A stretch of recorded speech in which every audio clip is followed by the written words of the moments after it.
He had always believed that people exaggerated their problems to escape responsibilities, and when he first met her, he thought she was no different, another young woman too fragile for the world and always coming up with reasons why she couldn't do what others managed without complaint. But there was something in her eyes that made him pause, something in the way she spoke softly yet firmly, as though she had lived through storms he couldn't imagine, though he dismissed it at the time because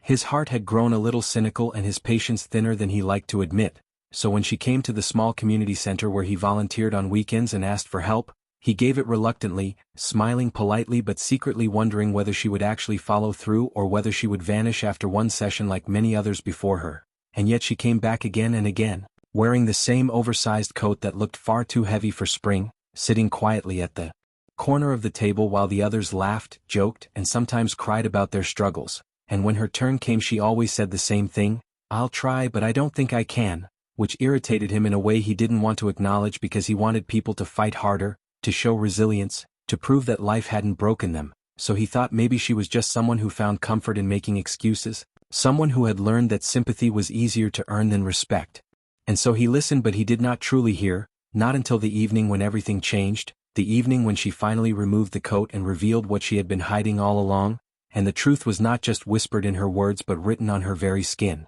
He had arrived earlier that day, arranging chairs and papers, expecting another ordinary session, and when she entered he noticed how pale she looked, how her hands trembled slightly as she clutched the thick coat around herself despite the warmth of the room, and something inside him stirred, some unspoken sense that tonight would be different, though he brushed it aside, and as the session went on, he tried to coax her gently, asking if she wanted to share more, if she wanted to explain why. She always felt she couldn't do the things others encouraged her to try, but she shook her head at first, her eyes lowered to the floor, her hair falling across her face like a curtain, until suddenly she took a deep breath, her chest rising with a kind of trembling courage, and she said softly, "You think I make excuses, don't you?" And the room grew still, even the laughter from the others fading as they sensed the weight of her voice, and though he hesitated, caught off guard by her directness, he finally nodded, admitting, "Sometimes yes, I think that," and she smiled, a small broken smile that was not amusement but surrender, and slowly, with hands that shook as though she were lifting 1,000 pounds, she unbuttoned the coat, one button at a time, each click echoing in the silence, and when she pulled it open, the air in the room seemed to change, heavy with shock, because beneath the coat her arms and shoulders were covered in scars, some faded to thin white lines, others fresher, still angry and red, and across her skin were words carved with a desperation too deep to ignore, cruel phrases etched by her own hand, words like worthless, broken, unwanted, slashed into the canvas of her body as if she had tried to give voice to the pain that no one had believed, and he felt his breath catch, the shame hitting him all at once for every silent judgment, every assumption that she had been weak or lazy, because now he understood that she had not been making excuses at all. She had been fighting battles invisible to those who never looked past the surface, battles that had left her body a map of suffering, and as she stood there trembling, coat slipping from her shoulders like a fallen shield, she whispered through tears, "I don't make excuses, I make survival." And in that moment he realized that sometimes the bravest thing a person can do is simply keep breathing, and that her struggle was not to avoid life but to endure it, each day a war that left its marks not only on her spirit but carved into her skin, and he wanted to reach out, to say something, to erase the pain with words of comfort, but no words seemed worthy of the truth she had revealed, so he simply sat there, his eyes locked on hers, letting her know without speaking that she was finally seen, and though the room remained silent, every heart present was breaking with her, and in that silence she finally allowed herself to cry freely, her tears falling like rain after years of drought, and he thought to himself that he would never again dismiss another soul with careless assumptions, for he had witnessed what excuses did not look like but what survival truly meant, written in scars across fragile, trembling skin. That he sat there long after the others had left, the weight of what she had shown them pressing into his chest like an invisible hand, and though the chairs had been stacked, the lights dimmed, and the echo of footsteps faded into silence, she remained in the corner with her coat folded across her lap, her eyes red and swollen but strangely lighter, as though sharing her truth had taken away some of the unbearable weight she had been carrying alone for too long, and he finally found the courage to move closer, pulling out the chair beside her and lowering himself slowly as if afraid any sudden motion might shatter her fragile calm, and for a long moment they said nothing, just breathing in the quiet together until he whispered, "I'm sorry," words so small yet carrying every ounce of shame he felt for doubting her, for misjudging her, for assuming that survival could ever be dismissed as an excuse, and she shook her head gently, her lips curving into a faint smile that held no joy but an odd forgiveness, and she said softly, "Don't be sorry, you didn't know, no one ever knows until they see," and her voice trembled like a thin thread stretched too tight, and he realized then that she had carried not just scars on her skin, but a constant fear of disbelief, of being dismissed, of being accused of weakness by those who could never imagine what it was like to fight an enemy that lived inside your own mind, and he felt an ache in his chest, a helpless wish to turn back time and notice the signs sooner, to show her kindness when she needed it most, but all he could do now was be present, fully and honestly, so he asked gently, "Will you tell me?" And she looked at him, startled, as though no one had ever wanted the full story, as though people were comfortable with surface details but not the raw truth, and after a pause she nodded, drawing in a shaky breath before beginning, her words spilling out in fragments at first, scattered like broken glass, until slowly they formed the picture of a childhood steeped in shadows, a home where love was conditional, where words cut deeper than any knife, where silence was punishment and attention was either neglect or cruelty, and she spoke of nights when she had curled under her blanket trying to block out the sound of fights, mornings when she had walked to school with bruises hidden beneath long sleeves, afternoons when teachers had asked questions she never dared answer because fear was stronger than hope, and how eventually she had learned to stop expecting rescue, to stop dreaming of a safe place, and instead, she had turned the pain inward, believing the lies that she was worthless, that she was broken, that she deserved every wound inflicted on her body or her soul, and that was when the blade became her companion, a twisted comfort, a way to release what words could not, to carve into her skin the emotions that screamed inside but found no listener, and as she spoke, tears ran down her cheeks but her voice grew steadier, as though naming her demons took away their power, and he listened with a heaviness in his heart, his hands clenched on his knees to keep from reaching out too soon, knowing she needed to tell it without interruption, and when she faltered, he whispered encouragement, "I'm here, you're not alone," and those words seemed to give her strength, for she continued, telling him of the years that followed, of how she hid behind smiles when people were watching, how she excelled in small tasks so no one would suspect the war inside her, how she wore long sleeves in summer and coats in spring, not because she didn't feel the heat but because she feared the questions, feared the looks, feared being treated like a burden, and when she finally paused, her shoulders slumping as though emptied of strength, he found himself whispering again, "You don't have to hide any more," and though she didn't answer, her eyes filled with something he hadn't seen before, a flicker of belief, faint and trembling but real, and in that flicker he realized that sometimes all a person needed was one witness, one soul willing to see them fully, scars and all, without judgment, without pity, but with a quiet acceptance that they were still here, still worthy, still human, and he promised himself then and there that he would be that witness, not just for tonight but for as long as she needed, for as long as it took until she could believe in her own worth again, and so they sat there until the janitor's keys jingled in the hallway, until the world demanded they step back into its rhythm, but even as they rose and walked out together into the cool night air, something between them had shifted, an unspoken pact formed in the silence, and though the scars remained etched on her skin, no longer did they scream of excuses, they whispered of survival, and survival, he now understood, was the bravest story anyone could carry. The night air was crisp as they stepped outside, the city humming faintly around them with car engines in the distance and the occasional bark of a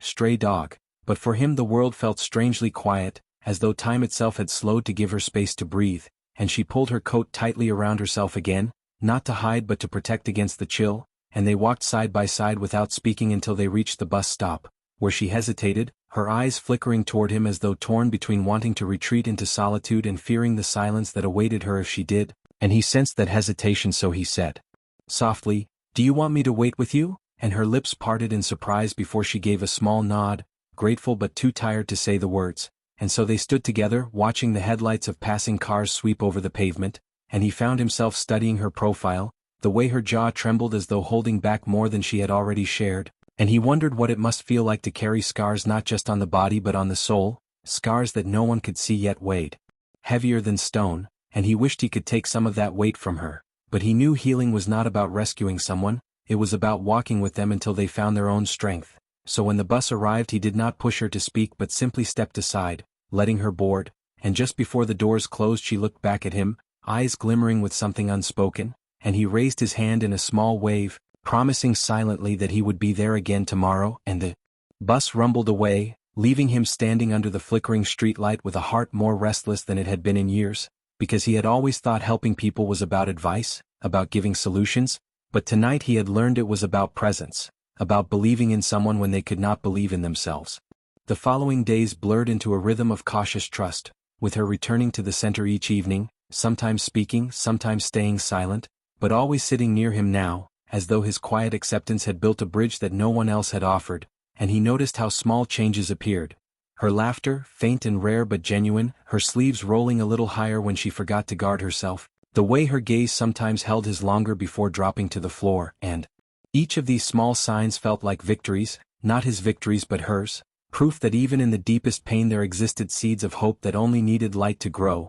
And one evening, when the group had finished and they were cleaning up together, she said softly, "You probably think I'll never get better," and the question stung because it revealed her fear that people saw her as broken beyond repair, but he turned to her, meeting her eyes with steady conviction and said, "I don't think that. I think you're stronger than you realize, and I think one day you'll see it too." And for the first time since he had met her, she didn't look away immediately. Instead she stood there holding his gaze as though measuring the truth in his words, and finally she whispered, "I want to believe that," and though her voice cracked, there was no denial, only a fragile wish beginning to form. In the weeks that followed he became more than a volunteer at the center. He became her anchor, the one who reminded her that excuses were lies she had been told by others and survival was the truth she had carved into herself with every breath she still took, and sometimes she slipped, sometimes he found her eyes shadowed again, her voice heavy with doubt. But instead of frustration he felt patience, because he had seen the scars. He had seen the evidence of every battle she had fought, and he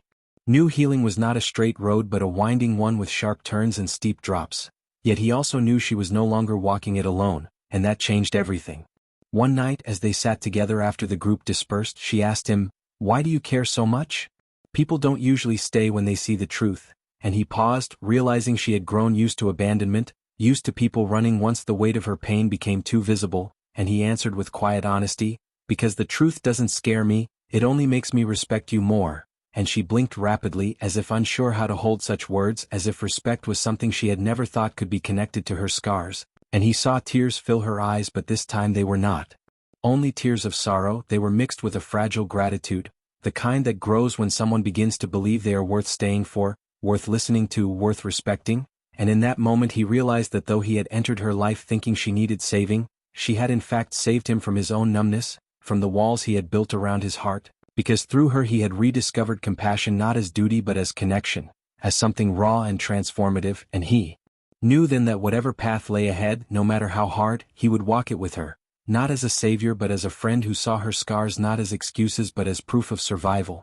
Proof of courage written in flesh and memory, proof that the human spirit could endure storms darker than night and still find a way to seek the light that as spring melted into summer. Their fragile bond grew stronger, woven not with grand gestures but with the quiet constancy of presence, the kind that builds trust in places where trust had long been shattered. And he began to notice the way she carried herself differently, shoulders still tense but not as hunched, voice still soft but no longer just a whisper, and sometimes when the group finished for the night she would linger, sitting with him in the quiet of the empty hall, sharing fragments of herself like puzzle pieces she was finally willing to lay on the table, and though some pieces were sharp with jagged edges of pain, others revealed glimmers of the girl she might have been before the world taught her cruelty, stories of books she loved, songs she hummed to herself when she couldn't sleep, small dreams she had buried so deeply she almost forgot them, and he listened as though every word mattered because they did, because these were not excuses but evidence of life still alive inside her. And the more she spoke the more he realized how much resilience she had shown simply by surviving, how each scar was not just a wound but a record of battles she had endured. And one evening, as dusk painted the windows in shades of gold and violet, she rolled up her sleeves deliberately, not by accident this time, showing him the faded lines on her arms, and she said, "These aren't just pain, they're reminders that I kept going when I thought I couldn't." And he nodded, his throat tight, because she was finally beginning to see what he had seen all along, that survival was not weakness but the bravest act of all. But healing is never a straight road, and soon after came the setback, the night she didn't arrive at the center, the empty chair where she always sat sending ripples of worry through him, and when she didn't come the next night either he felt a gnawing fear twist in his stomach, so strong he found himself walking the streets near where she said she lived, hoping for a glimpse of her, and when he finally saw her sitting alone on a bench in the dark, coat pulled tight, eyes vacant as though staring into some abyss only she could see, he approached quietly, his heart pounding, and sat beside her without a word, waiting until at last she whispered, "I almost didn't make it today," and he didn't ask what she meant because he knew, he could hear it in her voice, the raw edge of someone who had stood too close to the edge, and instead of pressing he simply said, "But you're here," and those words, simple and steady, seemed to anchor her enough to draw a breath, to lean ever so slightly toward him as though seeking warmth in the cold night, and they sat there until the first light of dawn crept over the horizon, and he promised himself he would never underestimate the power of simply staying, of refusing to let someone face the darkness alone. After that night something shifted between them, a deeper trust born not of words but of silence held together, and she began to allow him glimpses of the rituals she used to survive. Her journal filled with scribbled words, some violent, some tender, her sketches of broken wings and cracked hearts, her poems that read like cries from the soul, and he treated each offering with reverence, as though she were giving him sacred pieces of herself, never judging, never diminishing, and slowly she began to replace the blade with ink, the sharp lines on her skin with sharper lines on paper, and he encouraged her gently, telling her that her voice mattered, that her art could carry the weight her body had borne alone for too long, and she began to believe him enough to bring her notebook to the group, reading one poem aloud one evening, her hands trembling, her voice catching, but when the others applauded softly, not out of pity but respect, he saw a light spark in her eyes, a fragile pride she hadn't felt in years, and afterward she whispered to him, "Maybe my scars can speak in other ways," and he smiled, knowing this was the beginning of her discovering a new language for her pain. Yet even as progress came, he knew the shadows still lurked, the voices that told her she was broken had not gone silent, they only grew fainter, and some nights she still sat in the corner with her coat wrapped tight, eyes distant, and on those nights he would remind her, "You don't have to be okay to be worthy," and she would breathe out slowly as though his words gave her permission to exist without perfection, to simply be alive, and in those moments he felt the gravity of what they were building, not a fairy tale, not a sudden cure, but a fragile, stubborn hope stitched together with patience, with scars, with truth. He had once believed people exaggerated their struggles, but now he understood the courage it took to get out of bed, to show up, to breathe through another day when every fiber of your being wanted to quit, and he admired her in a way he couldn't quite put into words, not because she was flawless but because she was not, because she carried her flaws and her scars and still chose to try again and again. And one evening, as they walked together after the session, she turned to him suddenly and asked, "Do you really think I can have a future?" And he stopped, looking at her with the steady certainty she had learned to trust, and said, "I don't just think it, I believe it, and one day you will too." And though her eyes filled with tears, she nodded slowly, as if for the first time she was allowing herself to imagine a tomorrow not filled only with pain but with possibility, and in that nod he saw the faint outline of the life she might yet create, and he felt grateful beyond measure to simply witness the beginning of her becoming. The heat of summer carried with it both promise and danger, long days of sunlight that seemed to invite laughter but also endless nights when silence grew heavy, and he noticed how she often became restless during these months, her eyes flickering with unease as though memories clung tighter in the warmth, and one evening after the group she admitted quietly that summer reminded her of days locked in her room, blinds drawn against the bright world outside, feeling like a prisoner in her own home while others lived freely, and though she spoke casually he could hear the tremor beneath her words, so he offered to walk her home that night, not wanting her to sink back into that isolation, and she hesitated before nodding, and as they walked she began telling him about the streets of her childhood, how certain corners still made her chest tighten, how the sound of kids laughing sometimes made her ache because it reminded her of the girl she once was before fear stole her innocence, and as she spoke he realized that every step with her was not just a walk through the city but a journey through memory, and he treated each confession with care, never rushing, never dismissing, because he understood that what seemed small to others could be monumental to her. And when they reached her building, a gray, tired structure with peeling paint and windows that looked like weary eyes, she stopped and whispered, "This place feels like it keeps me trapped," and he wanted to tell her she deserved better, that one day she would leave these walls behind, but instead he simply said, "Then let's make it a little less heavy, one night at a time," and she gave him the faintest smile before slipping inside. After that he began meeting her outside sometimes, walking her to the bus or simply sitting on the steps with her, sharing stories of his own, not as heavy as hers but enough to let her see that he too was human, that he carried regrets, that he had once been closed off and afraid of caring too deeply, and she listened with surprising attentiveness, sometimes even laughing at the small mistakes he confessed, and he realized how much her laughter meant, how much life shone through her when she allowed it, fragile yet vibrant, like sunlight breaking through cracked blinds. But healing is not steady, and the night came when she slipped again, not into silence this time but into anger, storming out of the group midway with her fists clenched, tears burning her cheeks, and he followed her into the humid night, calling her name, finally catching up to find her pacing under a flickering street lamp, muttering, "They don't get it, they never will, they think I should just move on like nothing happened." And he listened, heart aching because he had once thought the same. But now he knew better, so he stepped closer and said gently, "You don't have to move on, you just have to keep moving." And those words seemed to break something inside her, for she collapsed onto the curb, sobbing so hard her body shook, and he sat beside her, letting her lean against him, his arm around her shoulders, no longer afraid of offering comfort, because he knew she needed it not as pity but as proof that someone would stay when her pain became too raw, and they sat like that until her breathing steadied, and when she finally whispered, "Why do you keep showing up?" he answered simply, "Because you matter whether you believe it or not," and she closed her eyes, tears still sliding down her cheeks, but her hand clutched his as if afraid to let go, and in that small gesture he felt the depth of her need, the fragile thread of trust she had tied to him, and he knew he could never take it lightly. Over time that trust deepened, and she began to show him the places where she found solace. A small bookstore tucked between tall buildings, a quiet park bench near a fountain where she liked to sit and watch the water because it made her feel less chaotic inside, a rooftop where the city lights blurred like stars on the horizon, and each place carried a piece of her story, a reminder that even in darkness she had sought fragments of light, and as he shared those spaces with her he felt honored, as though being invited into a secret world she had guarded fiercely. And one evening on the rooftop she turned to him suddenly and said, "Do you think scars ever stop hurting?" And he thought for a long moment before answering, "I think they stop bleeding, but they always remind us where we've been, and maybe that's not a bad thing if we can learn to see them as proof of strength instead of weakness." And she was quiet for a while, staring at the lights below before whispering, "I want to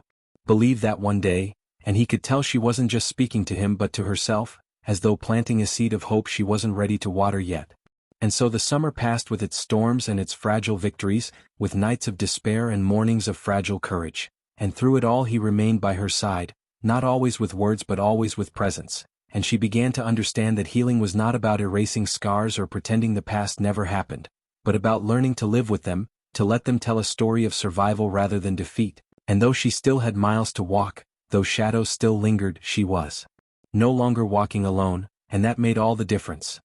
Autumn crept into the city with cooler winds and falling leaves, and with it came a quieter rhythm to their evenings, a gentler pace after the turbulence of summer, yet beneath the calm he could sense her constant battle, the way she still sometimes clenched her fists when others in the group spoke carelessly about pain, the way her eyes darkened when laughter reminded her of things she had lost, and he learned to notice these shifts to step closer without crowding, to offer steadiness without smothering, and one evening after the session when most had gone home she lingered again, sitting cross-legged on the floor, her coat folded beside her, her scars no longer hidden but not flaunted either, simply part of her, and she said in a voice both hesitant and bold, "I used to think my body was a graveyard, every scar a tombstone of failure, but sometimes now I wonder if maybe it's a map, maybe it's showing me where I've been and how far I've come." And he felt a swell of admiration because those words were not just survival but the beginning of transformation, the first hints that she was starting to claim her story as her own, and he told her softly, "It is a map,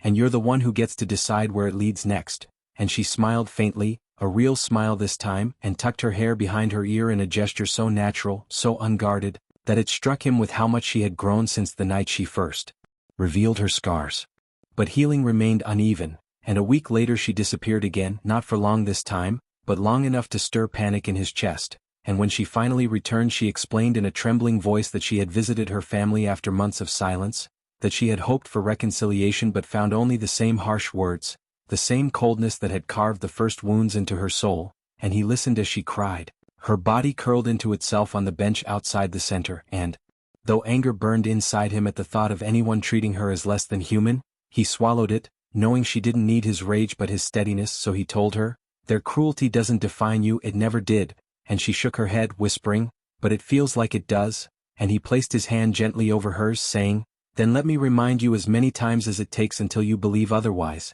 And she looked at him with tear-glossed eyes as though measuring whether she could trust those words, and then leaned against his shoulder, sighing, "I don't know why you keep staying," and he answered simply, "Because you're worth staying for," and she closed her eyes as if those words were something she wanted to keep inside, something fragile and precious. Over the following weeks her presence grew steadier, her voice stronger, and she began to contribute more during group discussions, sharing not only her pain but her small victories, walking past a mirror without flinching, going an entire week without hiding under her coat, writing a poem that didn't end in despair but in hope, and the others listened with respect, some even moved to tears, and he watched her gradually transform from the quiet figure in the corner to someone who gave others courage by showing them scars could coexist with strength, and though she didn't see it yet, he knew she was becoming a beacon, her survival a light for others stumbling in the dark. One rainy evening after everyone else had gone, they sat by the window listening to the steady patter of drops, and she said, "Do you think I'll ever be able to love myself?"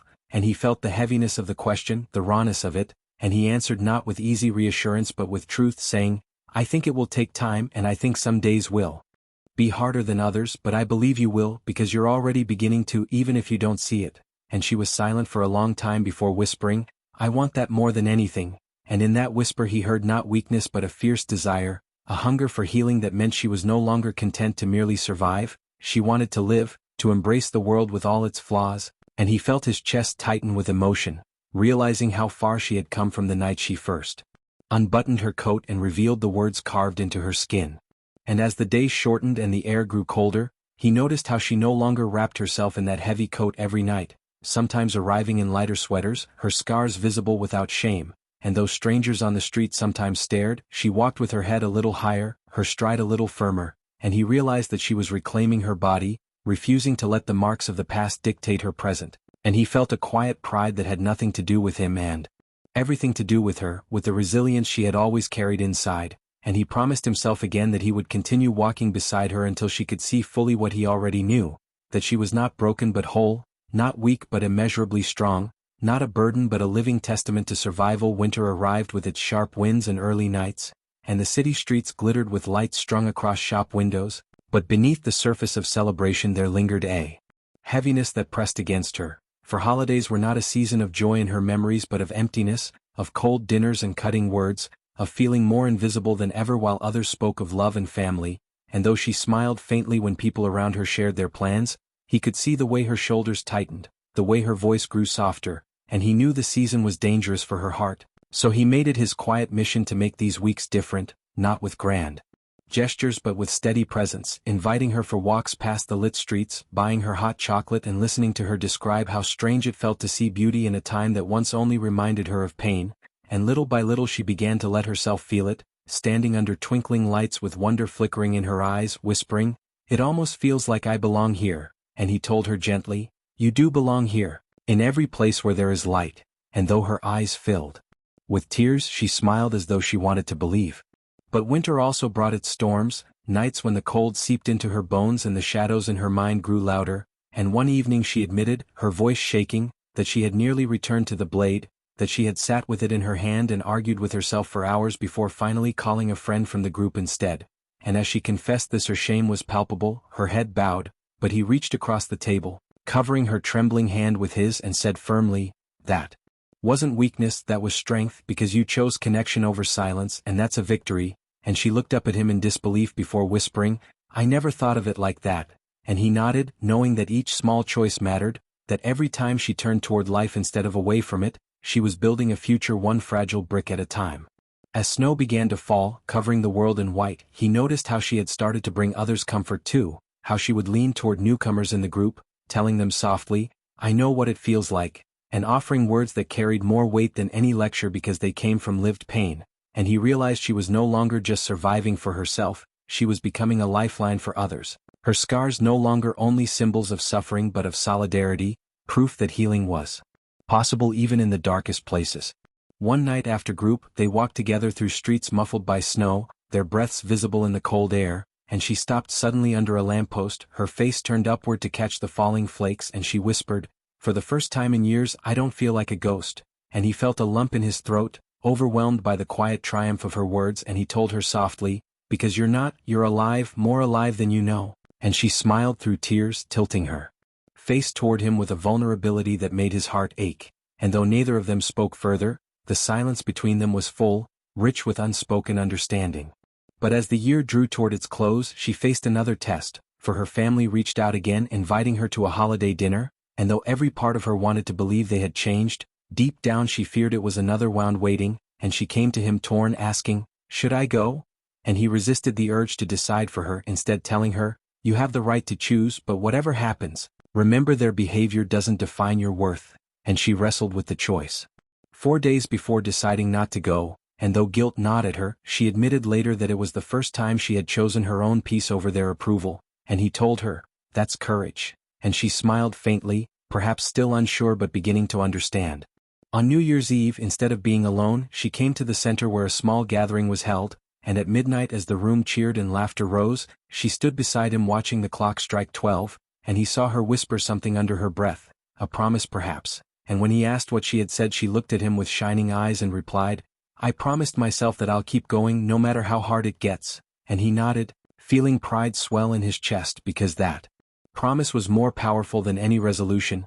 It was the heartbeat of survival turned into intention, and as fireworks cracked in the distance, lighting the sky in bursts of color, he thought about the journey she had taken, the night she first shed her coat to reveal the truth carved on her skin, the nights of silence, of despair, of fragile courage, and he realized how much she had transformed, not into someone unscarred, but into someone who no longer let the scars dictate the whole story. And he knew there was still a long road ahead, full of challenges and shadows, but he also knew she had begun to believe in her own light, and that belief, once planted, could grow into something unbreakable. Spring returned once more, softer this time, with blossoms opening on branches that had been bare for too long, and in many ways she mirrored that change, stepping into the new season not as the girl who hid behind her heavy coat but as a woman who had learned, piece by fragile piece, that survival was not shameful but sacred, and he watched her with a quiet awe as she began to carry herself differently, not with arrogance but with a strength that came from enduring storms and choosing again and again to rise. And one evening as they sat together on the same bench where months before she had confessed she almost hadn't made it, she turned to him with a steadiness in her gaze and said, "I'm not healed completely. I don't think I ever will be in the way people expect, but I don't want to be invisible anymore. I don't want to live only in the shadows of my scars." And he felt his chest tighten with pride because these words were not excuses, not pleas but declarations, the voice of someone who had fought with herself and come out stronger. And he told her softly, "You're not invisible, you never were, and now the world is finally going to see you the way you deserve to be seen." And she smiled, the kind of smile that reached her eyes, something he had not witnessed before, and she whispered, "For so long I thought my story was nothing but pain, but maybe it's also about endurance, maybe it's about learning how to turn wounds into words, and words into something that can help others." And he nodded, remembering the poem she had shared, the way her voice had given courage to others in the group, and he realized she had already begun to transform her suffering into strength, already begun to give her pain a purpose beyond survival. Weeks later she stood before the group for the first time, not as a participant but as a speaker, her hands shaking at first but her voice steadying as she spoke about scars, about how they had once felt like chains but now felt like reminders, about how every day she woke up and chose to keep breathing was a victory. And the room listened in silence, many with tears streaming down their faces, and when she finished, the applause was not loud but full of respect, and he saw her face flush with something like pride, and afterward she told him, "I never thought anyone would want to hear my story," and he answered, "It's not just wanted, it's needed," and she held those words close as though tucking them into her heart. As spring deepened, she began to build small routines for herself, long walks in the park, journaling not only about pain but about dreams, trying her hand at painting even when she doubted her skill, and each act, no matter how small, was a rebellion against the despair that once told her she didn't deserve a future, and though she still stumbled, still had nights when shadows whispered, she no longer fought them alone, and that made all the difference. One evening, sitting on the rooftop where they had once stared at city lights, she looked at him and asked quietly, "Do you think I'll ever forget?" And he thought for a moment before answering, "No, I don't think forgetting is the goal, I think remembering without breaking is." And she nodded slowly as though accepting that truth and whispered, "Then maybe I can live with that." And the way she said it carried not despair but acceptance, a sign that she was no longer fighting only to erase the past but to build a future alongside it. And as the days grew warmer, he realized that his role had changed too, that he was no longer simply holding her through the storm but walking beside her as she began to step into the sunlight. And though he knew she would still face hardships, still confront nights when the blade called or the voices grew too loud, he also knew she had grown strong enough to reach for help, strong enough to remind herself that her scars were not excuses but survival written in flesh, and that knowledge gave him peace. The last night of the season, they stood again beneath the lamppost where she had once broken down, the street quiet around them, and she said softly, When I first met you, I thought you were just another person who would look at me and see weakness, someone who would eventually walk away, but you stayed, and because you stayed, I learned to stay too." And he felt his throat tighten with emotion, unable to find words that could match the weight of hers, so instead he simply said, "I'm glad you're here," and she smiled, tears glimmering but not from sorrow, and whispered, "Me too," and for the first time in years she truly meant it. In that moment, as the city hummed quietly around them and the blossoms swayed gently above, he realized the truth he had learned through her journey, that sometimes the greatest strength is not in conquering mountains or silencing pain, but in surviving each day, in choosing again and again to remain, to breathe, to exist in a world that once felt unbearable, and that scars are not marks of shame but of battles endured, battles survived. And he knew her story would continue, full of challenges and triumphs yet to come, but whatever paths lay ahead, she had found within herself the courage to walk them, and the truth was no longer hidden beneath her coat, no longer carved as accusations into her skin, but alive in her voice, in her eyes, in the way she stood beneath the streetlight unafraid, proof that healing is not about erasing the past but about writing a new chapter alongside it, one step, one breath, one choice at a time. The end.